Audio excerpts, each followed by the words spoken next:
শুভেচ্ছা আমন্ত্রণ দুপুরের বাংলাদেশে। শুরুতেই জানাবো শিরোনাম। ইশরাককে মেয়র ঘোষণা করে ইসির গ্যাজেট স্থগিতের রিট হাইকোর্টে খারিজ, শপথে বাধা নেই। ইশরাকের শপথ নেওয়ার আর কোনো বাধা রইল না। আগামী 26 তারিখের মধ্যে শপথ নিতে হবে।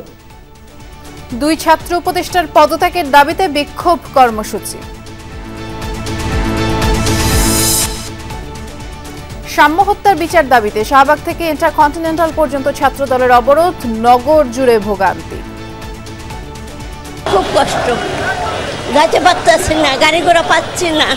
আমার পরিবার সন্তান নিয়ে আমরা রোগী নিয়ে আমরা হাঁটতেছি, হাইটা এখন কোন জায়গায় যে গাড়ি পাবো আমরা বলতে পারবো না। নির্দিষ্ট দলকে পৃষ্ঠপোষকতা দিচ্ছে সরকার, অভিযোগ বিএনপির। রাজনৈতিক সিদ্ধান্ত নিয়ে দেশকে বিপদে ঠেলে দেওয়া হচ্ছে বলছেন নেতারা। চট্টগ্রাম পোর্টের আপনি দেবেন কি দেবেন এটা রাজনৈতিক সিদ্ধান্ত। এনবিআর এর যে এত বড় পরিবর্তন, কোনো আলাপ আলোচনা নেই, কিছু নাই। এটা দেশকে একটা ওখানে সব জায়গাতে একটা দেখবেন একটা অস্বস্তির সৃষ্টি করা হচ্ছে। মানিকগঞ্জে হত্যা ও ভাঙচুরের দুই মামলায় সাবেক এমপি মমতাজের 6 দিনের রিমান্ড। আদালত প্রাঙ্গণে ডিম ছুঁড়ে মেরেছেন বিএনপি নেতাকর্মীরা।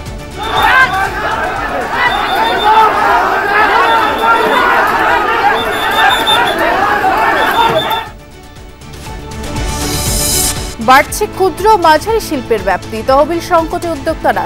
বাজেটে 500 কোটি টাকার বরাদ্দ চেয়েছে এসএমই ফাউন্ডেশন।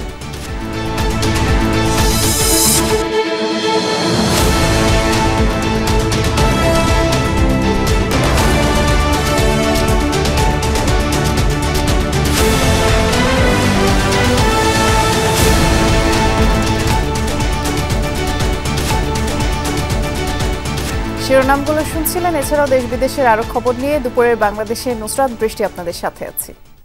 বিএনপি নেতা ইশরাক হোসেনকে ডিএসসিসির মেয়র ঘোষণা করে ইসির গ্যাজেট কার্যক্রম স্থগিত চেয়ে করা রিটটি খারিজ করে দিয়েছেন হাইকোর্ট। সকালে বিচারপতি মোহাম্মদ আকরাম হোসেন চৌধুরী ও বিচারপতি দেবাশিস রায় চৌধুরীর হাইকোর্ট বেঞ্চ এই আদেশ দেন। ইশরাক হোসেনের আইনজীবী ব্যারিস্টার মাহবুব উদ্দিন খোকন জানিয়েছেন, ইশরাকের শপথ নিতে আর কোনো বাধা নেই। এখন যদি শপথ না পড়ানো হয় সেটা আদালত অবমাননা হবে। রিট আবেদনকারীর পক্ষে শুনানি করা জ্যেষ্ঠ আইনজীবী মোহাম্মদ হোসেন বলেছেন, হাইকোর্টের আদেশের বিরুদ্ধে তারা আপিল করবেন, এতে নির্বাচনী ট্রাইব্যুনালের রায় ও ইসির গ্যাজেটের কার্যক্রম স্থগিত চাওয়া হবে। ইশরাক হোসেনের আইনজীবীরা বলছেন, জনস্বার্থে এই মামলায় রিট করার এখতিয়ার নেই। এই মামলায় ট্রাইব্যুনালের রায়ের বিরুদ্ধে আপিল করার বিধান আছে নির্বাচনী ট্রাইব্যুনালে, কিন্তু বিবাদী পক্ষ এই আপিল করেনি। ইশরাকের শপথ নেওয়ার আর কোনো বাধা রইল না। আগামী 26 তারিখের মধ্যে শপথ নিতে হবে। শপথ যদি না দেওয়া হয়, যেহেতু ট্রাইব্যুনাল একটি আদালত, হাই কোর্ট অফ দ্য কান্ট্রিতে চেষ্টা করছিল একটা মহল শপথকে বন্ধ করার জন্য, সেটা ব্যর্থ হয়েছে। আর যদি শপথ না দেওয়া হয় সেটা আদালত অবমাননা হবে। বিএনপি নেতা ইশরাকের শপথে আর বাধা নেই, হাইকোর্টের এই আদেশে উচ্ছ্বসিত ইশরাকের কর্মী সমর্থকরা। তবে দুই উপদেষ্টার পদত্যাগ ছাড়া তারা রাজপথ ছাড়বেন না বলছেন। গেল 8 দিন ধরে রাজধানীতে ব্লকেট কর্মসূচি করছে তার সমর্থকরা। বুধবারও কাকরাইল এলাকায় রাতভর অবস্থান করে যমুনার সামনের সড়ক হেয়ার রোডে তাদের সেই অবস্থান ছিল। সময়ের সাথে নেতাকর্মীর সংখ্যা বেড়েছে। বিভিন্ন ওয়ার্ড ও থানা থেকে যোগদান করছে খণ্ড খণ্ড মিছিল। বন্ধ কাকরাইল থেকে মৎস্য ভবনের দিকে চলাচলের সড়ক। নেতাকর্মীরা দুই উপদেষ্টা আসিফ মাহমুদ সজীব ভুঁইয়া এবং মাহফুজ আলমের পদত্যাগের দাবিতে স্লোগান দিচ্ছেন। আর যমুনার মুখে কঠোর অবস্থানে পুলিশ উপস্থিতি। এপিবিএন, র্যাব, বিজিবির পাশাপাশি সেনাবাহিনীও আছে সতর্ক অবস্থানে।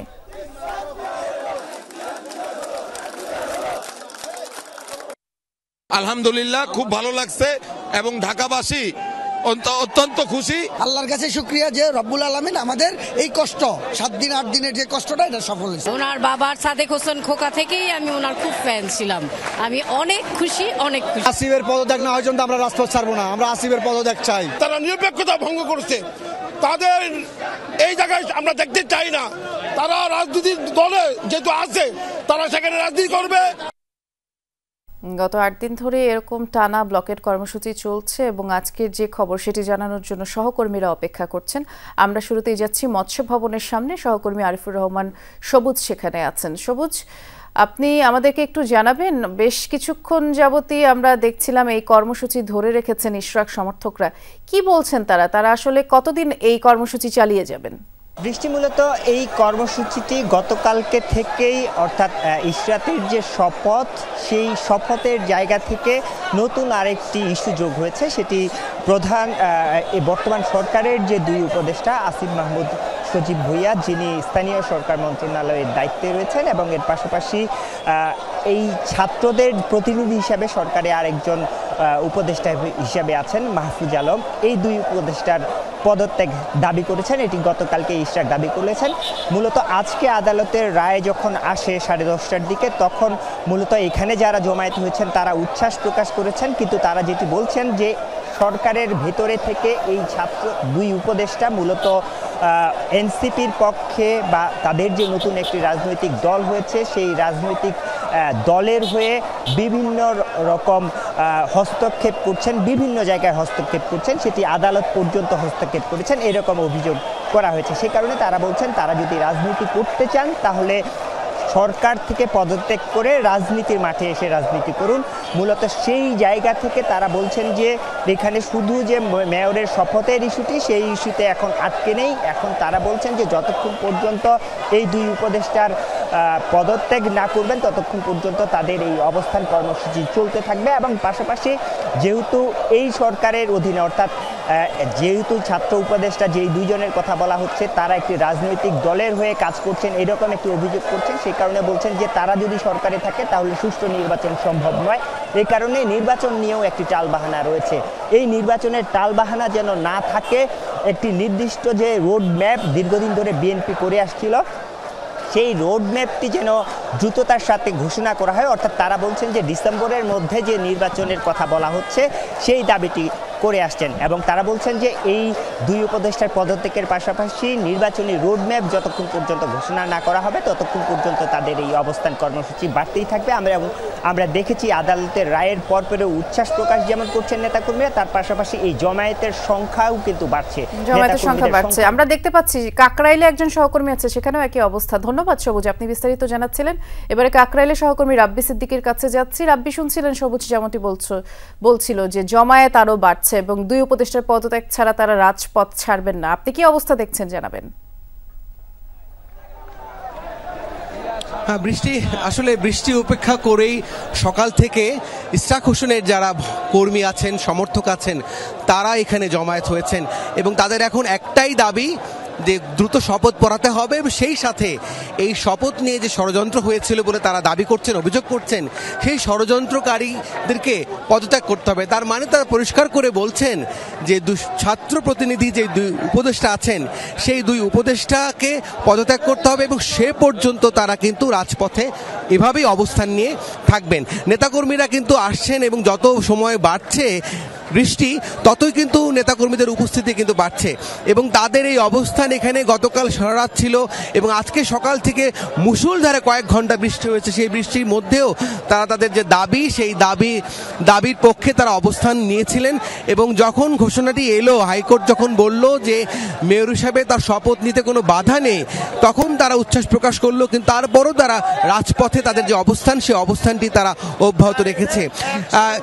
বৃষ্টি, বলতে চাই যে আসলে এই মঞ্চে আসবেন ইশরাক হোসেন এবং তিনি গতকাল রাতভর ছিলেন এবং তিনি এসে নেতাকর্মীদের যে বার্তা দিবেন সেই বার্তা নিয়েই কিন্তু আন্দোলনের পরবর্তী যে কর্মসূচি, সেই কর্মসূচিটি কিন্তু জানা যাবে।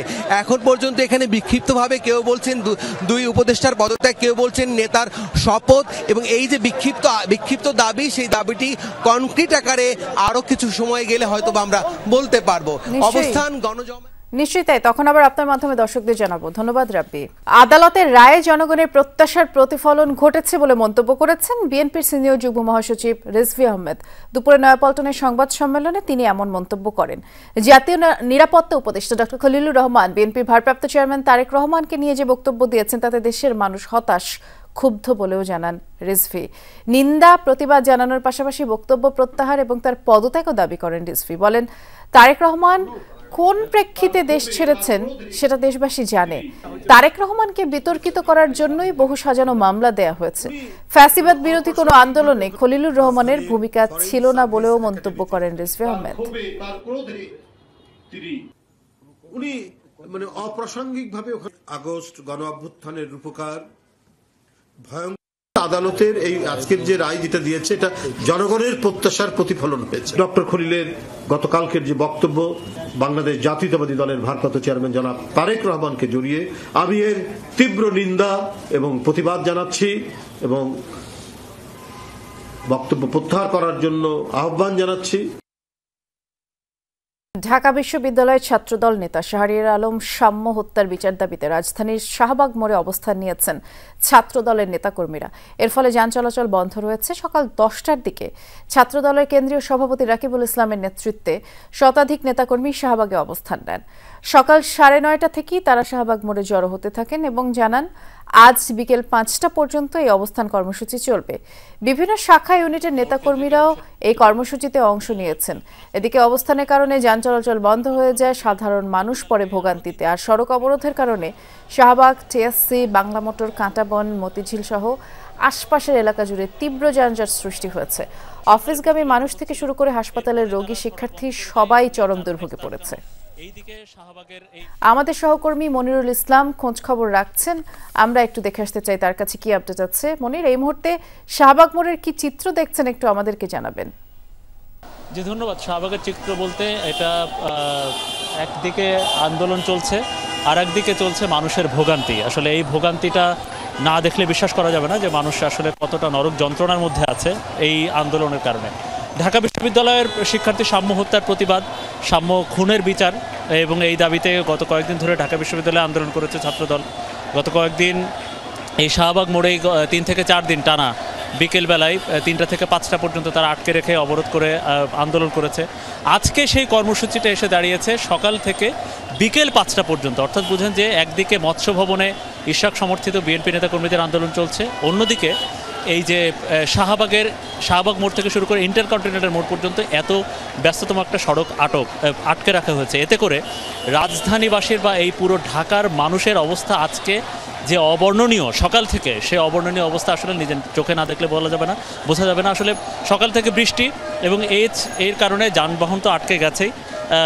এই যে আমার পাশে যেমনটি দেখছেন, এই যে শাহবাগ থেকে নিউ মার্কেট অঞ্চল জুড়ে এই যে পুরোটা রাস্তা একেবারে ব্লক হয়ে আছে, পুরোটা রাস্তা যানজটে নিমজ্জিত এবং গণপরিবহন একেবারে নাই বলে চলে, গাড়ি ঘোড়া একেবারে চলছে না। যে কারণে এই আপনি জানেন যে আশপাশে বেশ কয়েকটি হাসপাতাল, অন্যদিকে ঢাকা মেডিকেল, বারডেম রয়েছে, পাশে বঙ্গবন্ধু মেডিকেলের বেশ কয়েকটি ইউনিট, বারডেম হাসপাতাল, এই সব কিছু মিলে রোগীরা বাচ্চা কাচ্চা কোলে নিয়ে সবাই দূর দূরান্ত কিলোমিটার পর কিলোমিটার মানুষকে হেঁটে যেতে হচ্ছে।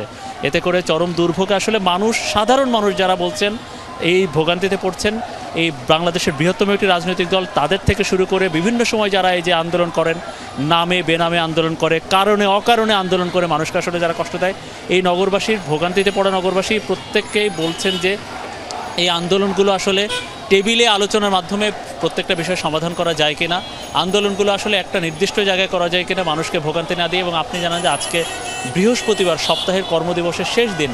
এতে করে এই সপ্তাহের শেষ দিনের কাজগুলো মানুষ করতে যায়। স্কুল কলেজ আছে, আশপাশে বেশ কয়েকটি শিক্ষা প্রতিষ্ঠান আছে। আসলে সব মিলে প্রচুর ভোগান্তিতে মানুষজন। ছাত্রদলের পক্ষ থেকে নগরবাসীর কাছে দুঃখ প্রকাশ করা হয়েছে। দুঃখ প্রকাশ করে বলছেন যে ছাত্রদলের এই যৌক্তিক আন্দোলনে নিশ্চয়ই সরকার এবং ঢাকা বিশ্ববিদ্যালয় সাড়া দিবে। বেশ বিস্তারিত করে জানাচ্ছিলেন, অনেক ধন্যবাদ মনির। অন্তর্বর্তী সরকারে থাকা 2 ছাত্র উপদেষ্টার পদত্যাগ দাবি করেছে বিএনপি। দলটি বলছে সরকার নিজেদের চিন্তা ভাবনা জনগণের উপরে চাপিয়ে দিতে চায়। মানবিক করিডোর কিংবা বন্দরের মতো স্পর্শকাতর বিষয়গুলো রাজনৈতিক সিদ্ধান্ত বলেও মনে করেন বিএনপি নেতারা। তাদের দাবি এসব সিদ্ধান্ত এককভাবে গ্রহণ করে অস্থিরতা সৃষ্টি করছে সরকার। অরাজনৈতিক শক্তি অব্যাহতভাবে থাকলে পরাজিত শক্তি সুযোগ নিবে বলেও মনে করে বিএনপি। বাকিটা জানাবেন সহকর্মী সাইফুদ্দিন রবিন।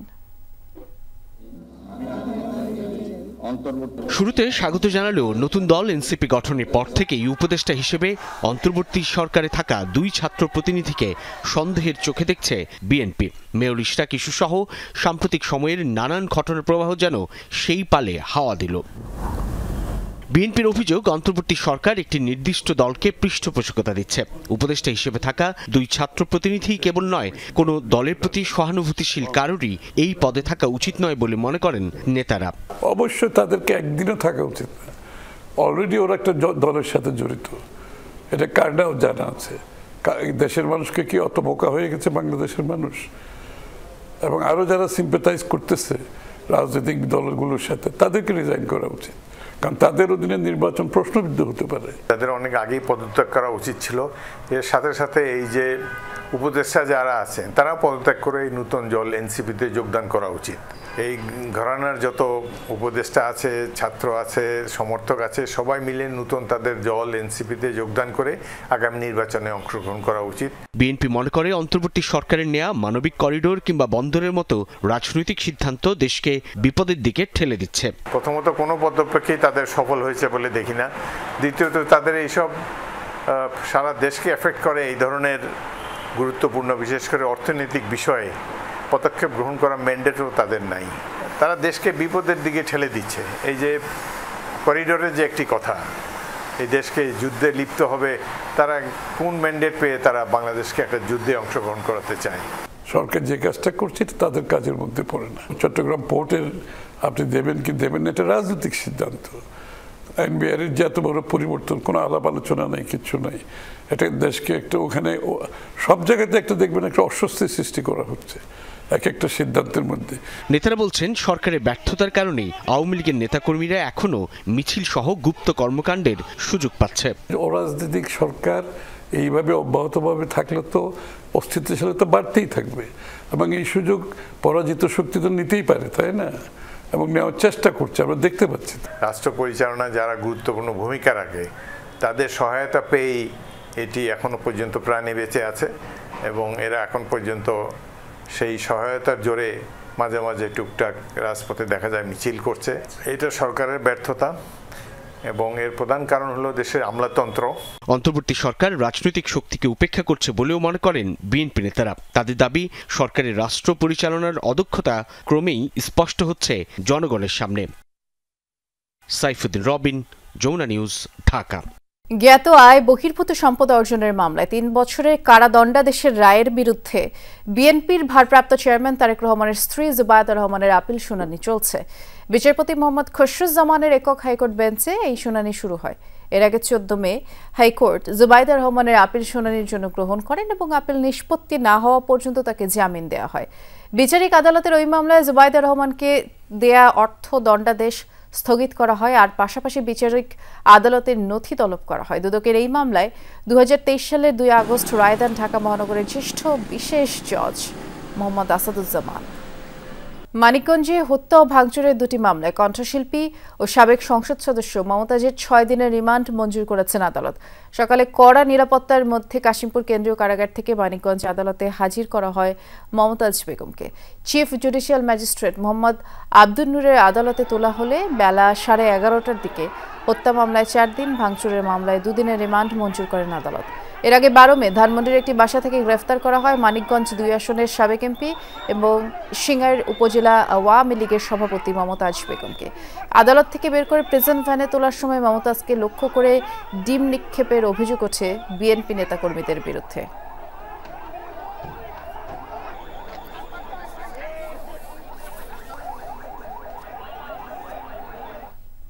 লালমনিরহাট, পঞ্চগড়, ফেনী, কুমিল্লা এবং মৌলভীবাজার সীমান্ত দিয়ে কমপক্ষে 100 জনকে পুশিন করেছে ভারতীয় সীমান্তরক্ষী বাহিনী বিএসএফ। বুধবার রাতে লালমনিরহাটের পাটগ্রামের গাটিয়ার ভিটার সীমান্ত দিয়ে শিশুসহ 20 জনকে পুশিন করা হয়। বিজিবি জানায়, সীমান্ত এলাকার কাঁটাতারের গেট খুলে তাদের বাংলাদেশে ঠেলে দেয় বিএসএফ ও ভারতীয় পুলিশ। স্থানীয় নতুন বাজার এলাকায় পৌঁছালে তাদের জিজ্ঞাসাবাদ করে এলাকাবাসী। খবর পেয়ে বিজিবি সদস্যরা 7 শিশু, 11 জন নারী সহ 20 জনকে স্থানীয় ক্যাম্পে নিয়ে যায়। তাদের সবার বাড়ি বাংলাদেশে বলে জানিয়েছে পুলিশ। আমরা আইছি 4000 লোক আইছি। এই বর্ডার দিয়ে আমরা 3 জন আসছি। আমরা সিঙ্গেল মানুষ বলে এই বর্ডার দিয়ে আমাদের ছাড়িয়েছে। আমাকে নামাই দিয়ে গেছে ওই জায়গায় বর্ডার ক্রস করে, আমরা চিনতে পারিনি। ভারত থেকে আমাদের বাংলাদেশে কিছু নাগরিককে পুশিং করেছে। বিজিবি আমাদের কাছে 20 জনকে হস্তান্তর করেছে। তার মধ্যে 11 জন মহিলা, 7 জন বাচ্চা, 2 জন পুরুষ। তাদের বাংলাদেশি নাগরিকত্ব যাচাই বাছাই চলছে। ফেনী ও কুমিল্লা সীমান্ত দিয়ে 52 জনকে পুশিন করেছে বিএসএফ। ভোর 4টার দিকে ফেনীর ফুলগাজী এবং ছাগলনাইয়া আর কুমিল্লার গোলাবাড়ি সীমান্ত দিয়ে পুশিন করা হয় তাদের। খবর পেয়ে ঘটনাস্থল থেকে বিজিবি তাদেরকে আটক করে জিজ্ঞাসাবাদের মাধ্যমে তথ্য যাচাই বাছাই করা হচ্ছে। এছাড়া পঞ্চগড় সীমান্ত দিয়ে 21 ও মৌলভীবাজারের কুলাউড়া সীমান্ত দিয়ে 7 জনকে পুশিন করেছে বিএসএফ।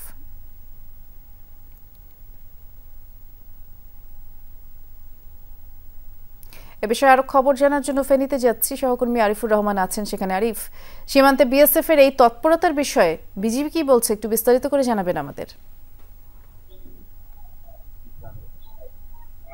দৃষ্টি, আমি এই মুহূর্তে রয়েছি ফেনীর ছাগলনাইয়া থানায়। আমি এই বিষয়ে কথা বলেছিলাম ফেনীর অধিনায়ক লেফটেন্যান্ট কর্নেল মোশাররফ হোসেনের সাথে। তিনি আমাকে জানিয়েছেন যে সীমান্তে তাদের টহল জোরদার করা হয়েছে করা হয়েছে। তারা যেটি বলেছিল যে হরিয়ানা থেকে তাদেরকে আটক করে এখানে আনা হয়েছে। গতকাল দিনে তাদেরকে আটক করা হয়।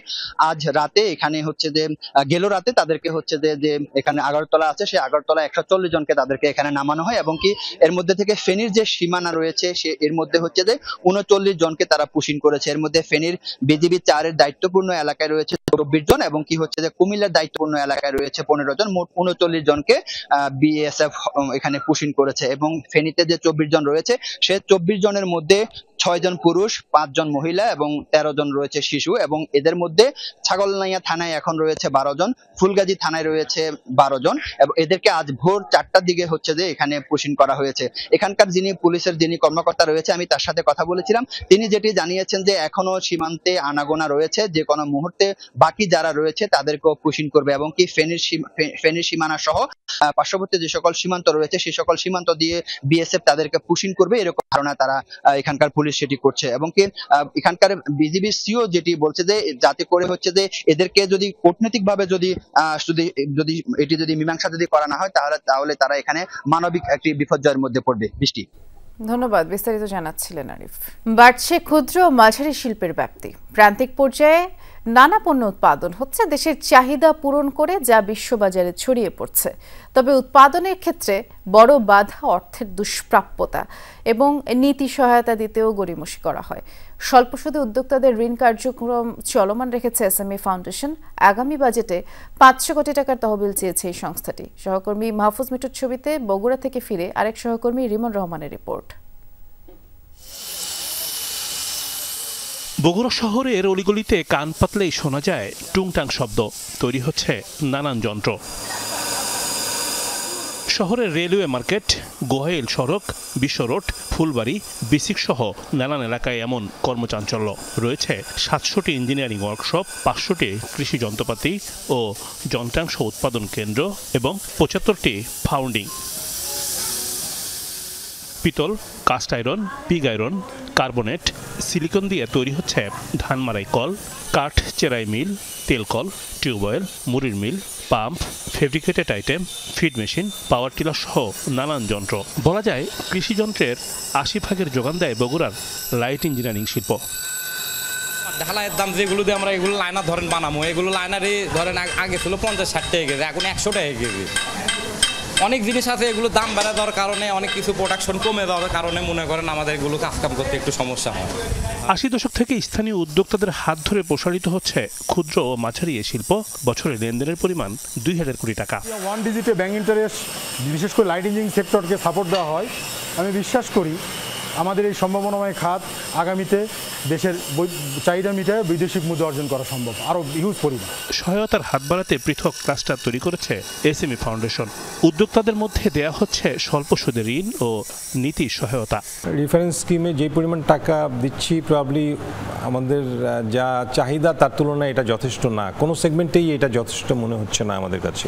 এটার ব্যাপারে চেষ্টা করবো যে আমাদের যে ফান্ডটা আছে ওইটার অ্যালোকেশনটা যাতে আরও বাড়ানো যায়। মানে গভর্নমেন্ট থেকে আমরা যাতে একটু বড় একটা ফান্ড নিতে পারি, যেটা হয়তো আমরা রিফাইন্যান্স স্কিমে দিতে পারবো। বর্তমানে দেশে এসএমই উদ্যোক্তাদের সংখ্যা 1,18 লাখ।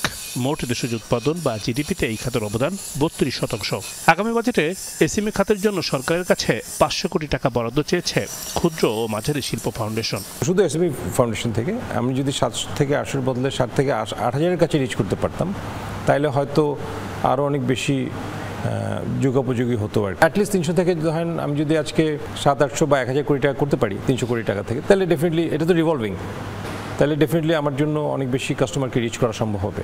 চলতি অর্থ বছরে এই খাতে বরাদ্দ ছিল 300 কোটি টাকা, যা চাহিদার তুলনায় অপ্রতুল।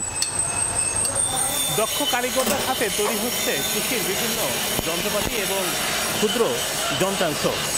এসব চলে যাচ্ছে দেশের প্রত্যন্ত অঞ্চলে। এসব যন্ত্রাংশের বছরে বাজার প্রায় 2000 কোটি টাকা। তবে মূলধনের যোগান দেওয়া গেলে এই শিল্পই হতে পারে দেশের অন্যতম বৃহত্তর লাইট ইঞ্জিনিয়ারিং শিল্প। রিমন রহমান, যমুনা নিউজ, বগুড়া। দখলকৃত পশ্চিম তীরে বিদেশি কূটনীতিকদের লক্ষ্য করে হামলার জেরে তোলপাড় চলছে।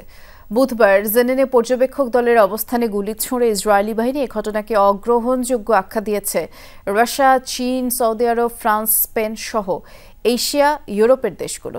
তেল আবিবের সাফাই, কূটনীতিকরা অনুমতিবিহীন অঞ্চলে প্রবেশ করায় গুলি ছুঁড়ে সেনারা সতর্ক করেছে।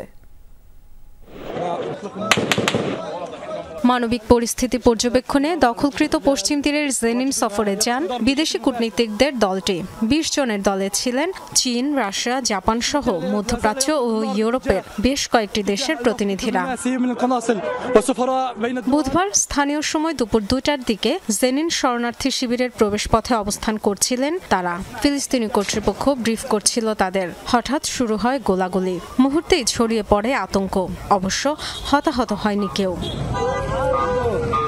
ইসরায়েলের এমন উদ্ধত আচরণের তীব্র নিন্দা জানিয়েছে Germany, Portugal, Norway, Ireland, Canada, Mexico, Jordan, Qatar, মিশর ও সৌদি আরব। অবিলম্বে তদন্তের দাবি জানিয়েছে তুরস্ক। নিজ নিজ দেশে ইসরায়েলি রাষ্ট্রদূতদের তলব করেছে ফ্রান্স, স্পেন, যুক্তরাজ্য ও উরুগুয়ে। হামলার ঘটনার ব্যাখ্যা চায় ইতালি। ইসরায়েলের প্রতিরক্ষা বাহিনী সতর্কতামূলক ব্যবস্থার কথা বলছে, অথচ তা কিন্তু গুলি ছিল এবং কূটনীতিকদের লক্ষ্য করে। অবশ্য ইসরায়েলের প্রতি এই ঘটনার তদন্ত এবং দায়ীদের জবাবদিহিতার আওতায় আনার দাবি জানায়। এমন ঘটনা অত্যন্ত দুঃখজনক এবং অগ্রহণযোগ্য। ইসরায়েলের কাছে এর ব্যাখ্যা চেয়েছে জাপান সরকার। একই সাথে প্রতিরোধমূলক ব্যবস্থার দাবিও জানিয়েছে। এই ঘটনায় দুঃখ প্রকাশ করেছে ইসরায়েল। দেশটির সেনাবাহিনীর দাবি অনুমোদিত রুট ব্যবহার করেনি কূটনীতিকরা। এমন এলাকায় প্রবেশ করেছেন যার অনুমতি ছিল না। সে কারণেই ছোড়া হয়েছে সতর্কতামূলক গুলি। Dorothy Tasrin, Jamuna news. লিশান শারাফুর 47 বলে 68 ও আসিফ খানের 26 বলে 41 রানের উপর ভর করে বাংলাদেশকে 7 উইকেটে হারিয়ে 2-1 ব্যবধানে সিরিজ জিতেছে সংযুক্ত আরব আমিরাত। শারজায় সিরিজের তৃতীয় টি20তে টসে হেরে আগে ব্যাট করে 9 উইকেটে 162 রান করে বাংলাদেশ দল। জবাবে 5 বল আর 7 উইকেট হাতে রেখে ম্যাচ জেতে স্বাগতিকরা। বাংলাদেশকে 7 উইকেটে হারিয়ে 2-1 ব্যবধানে সিরিজ জিতেছে সংযুক্ত আরব আমিরাত। শারজায় সিরিজের তৃতীয় টি20তে আগে ব্যাট করে 9 উইকেটে 162 রান করে বাংলাদেশ দল। জবাবে 5 বল আর 7 উইকেট হাতে রেখে ম্যাচ জেতে স্বাগতিকরা। টসে হেরে আগে ব্যাট করতে নেমে শুরুতেই ব্যাটিং বিপর্যয়ে পড়ে বাংলাদেশ দল। দলীয় 10 রানে আউট হন প্রথম ম্যাচের সেঞ্চুরিয়ান পারভেজ হোসেন ইমন। 31 রানে প্যাভিলিয়নে অধিনায়ক লিটন দাস আর গোল্ডেন ডাক মারা তাওহিদ হৃদয়। পাওয়ার প্লেতেই 50 পেরোনোর আগে বাংলাদেশ হারায় 4 উইকেট। এরপর 57-তে 5, 69-এ 6, 71-এ 7, 84-তে বাংলাদেশের 8 ব্যাটারি ডাগ আউটে। দল যখন 100-র নিচে অল আউটের সংখ্যায়, তখনই বরাবরের মতো দলের হাল ধরেন জাকের আলী অনিক। 34 বলে 3 ছক্কায় 41 করে আউট হওয়ার আগে হাসান মাহমুদের সঙ্গে গড়েন 44 রানের জুটি। দলকে 128 রানে রেখে আউট হন জাকের। অন্য প্রান্তে হাসান পাকা অলরাউন্ডারের ভূমিকায় স্বীকৃত শেষ 10 বল থেকে শরীফুল ইসলামকে সাথে নিয়ে গড়েন 34 রানের জুটি। 15 বলে হাসানের ব্যাটে 26, শরীফুল 7 বলে করেন 16। এদিন আন্তর্জাতিক টি20তে ইনিংসের শেষ ওভারে নিজেদের সর্বোচ্চ 26 রান নেয়ার কীর্তি গড়ল বাংলাদেশ। 4 ওভারে 7 রানে 3 উইকেট নেন হায়দার আলী। 163 রানের লক্ষ্যে ব্যাট করতে নেমে দ্বিতীয় ওভারেই আগের 2 ম্যাচে অসাধারণ ব্যাট করা অধিনায়ক মোহাম্মদ ওয়াসিমকে হারায় সংযুক্ত আরব আমিরাত। এরপর 3-এ নামা আলিশান শারাফুকে নিয়ে 44 রানের জুটি গড়েন আরেক ওপেনার মোহাম্মদ জোয়াইব। 29 করে ফিরলেও 38 বলে 50 তুলে নেন আলিশান। 79 রানে তৃতীয় উইকেট হারালে সাময়িক চাপে পড়ে স্বাগতিকরা, কিন্তু সেখান থেকে আলিশান এবং আসিফ খানের জুটিতে সেই চাপ সামাল দেয় ইউএই। শেষে তাদের ব্যাটেই জয় আসে, যে জয়ে নিশ্চিত হয় সংযুক্ত আরব আমিরাতের সিরিজ। আলিশানের ব্যাটে 47 বলে 68, আসিফ করেন 26 বলে 41। আফনান পিয়াল, যমুনা স্পোর্টস। টি-20 অধিনায়ক হবার পর প্রথম অ্যাসাইনমেন্টটি ভরাডুবি। 2 ম্যাচের সিরিজ 3 ম্যাচে গিয়ে ঠেকল যুক্তরাষ্ট্রের পরে দ্বিতীয় কোনো সহযোগী সদস্য রাষ্ট্রের কাছে সিরিজ হার। এমন লজ্জার পরও লিটন দাস একে বলছেন জীবনেরই অংশ। হারের জন্য আরও একবার দায়ী করলেন শিশিরকে। ব্যর্থতা দিয়ে শুরু হলো বাংলাদেশের টি-20 বিশ্বকাপের মিশন। পূর্ণরূপে ক্রিকেটের এই সংক্ষিপ্ত ফরম্যাটের দায়িত্ব পাওয়ার পর দুবাইয়ের বিপক্ষে সিরিজ ছিল লিটন দাসের প্রথম অ্যাসাইনমেন্ট। সেখানেই ভরাডুবি এলকেডির। র্যাঙ্কিংয়ে ইউএইর থেকে এগিয়ে থাকলেও পারফরমেন্সে যাচ্ছে তাই, ফলাফল সিরিজ হার। তবে এই হারের পেছনে শিশিরকেই দায়ী করলেন লিটন দাস।